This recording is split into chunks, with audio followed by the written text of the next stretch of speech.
Bonjour à tous, c'est GLG et je vous souhaite la bienvenue pour votre JT du Geek EV, toujours en mode électrique. Et aujourd'hui, on va parler de deux modèles emblématiques de la marque BYD, le SUV Atto 3 et la citadine électrique Sigul, qui reviennent en force pour 2025 avec des designs modernisés et des technologies avancées comme des caméras DJI.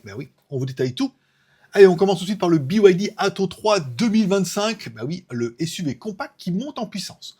Commençons par le BYD Atto 3, également connu sous le Wang Plus en Chine. Pour 2025, ce modèle reçoit un nouveau design avec un pare-choc avant plus agressif et un spoiler redessiné avec des doubles feux stop, des caméras avancées DJI dans le pare-choc avant, améliorant la capacité de conduite assistée. Allez, on parle un peu des caractéristiques techniques. Les dimensions 4455 par 1875 par 1615 mm avec un empattement de 2720 mm. Le moteur fait 150 kW, soit 201 chevaux. On aura deux options de batterie, une batterie 49,92 kWh pour une autonomie de 430 km selon le cycle CLTC et une batterie de 60,48 kWh pour 510 km d'autonomie selon le cycle CLTC. Concernant le prix, on est entre 15 000 et 19 000 $. Encore une fois, on prend le yuan chinois, on le convertit en euros. Voilà pour l'actuelle version. On se dit que le nouveau modèle sera certainement dans ces prix-là, ou peut-être légèrement augmenté, vu la tendance. La BYD Sigul 2025, une citadine abordable et pratique. Car oui, le BYD Sigul est une petite citadine électrique idéale pour la mobilité urbaine. Et elle bénéficie d'un facelift pour 2025. Vous, je sais pas, mais moi je la trouve super craquante, cette petite voiture.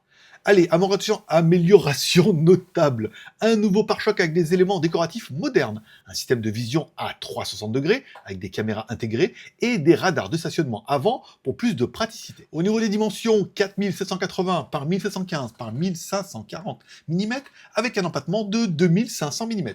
Le moteur fait lui 55 kW, soit 74 chevaux.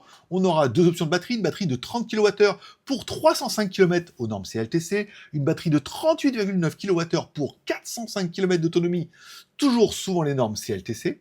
Et concernant le prix, il sera toujours aussi compétitif entre 9 000 et 11 000 $, encore une fois, en Chine, si on prend le yuan chinois, qu'on le convertit un petit peu en dollars.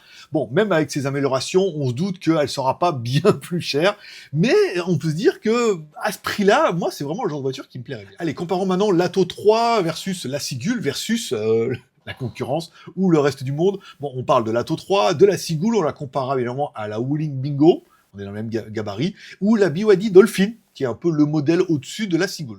Bref, ce qu'on peut dire, c'est qu'avec ces mises à jour, BYD continue de s'imposer sur le marché des véhicules électriques.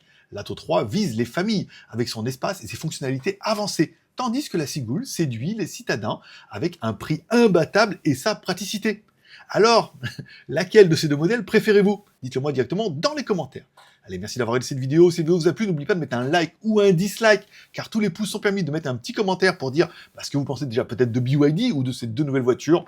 Bon, on est sur un petit lifting léger, hein, on est d'accord. Et de vous abonner si ce n'est pas encore fait. Et je vous rappelle que vous retrouverez toutes mes news, généralement la veille de ces vidéos, sur mon site jtgeek.com.